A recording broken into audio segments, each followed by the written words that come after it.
ছেলেদের কথা বাদ দিলাম, 10-12 বছরের ছেলে সন্তান যারা, তারা আজকে মাদক আসক্ত হয়ে গেছে। মাদক আসক্ত কেন হইল?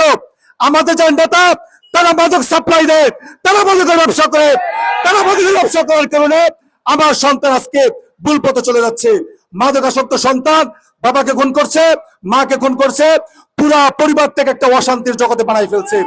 এই জন্য আপনাদেরকে বলবো, সন্তানকে যদি নিরাপদ রাখতে চান, সন্তানকে যদি সুনাগরিক বানাইতে চান, এই সমস্ত নেতাদেরকে আর ভোট দেওয়া যাবে না, তাদেরকে লাল কার্ড দেখাইতে হবে।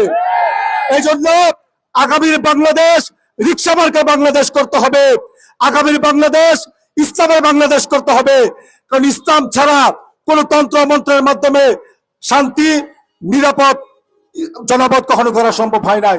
সেজন্য আপনাদেরকে বলবো, সর্বশেষ আহ্বান থাকবে, ইনশাল্লাহ অন্তত আগামী নির্বাচনে অতীতে কি করলাম সেই চিন্তা এখন বাদ দিয়ে আগামী নির্বাচনে আমাদেরকে এবং আমাদের প্রজন্মদেরকে নিরাপদ এবং হেফাজত রাখার জন্য রিক্সা মার্কায় ভোট দিতে পারবেন ইনশাল্লাহ।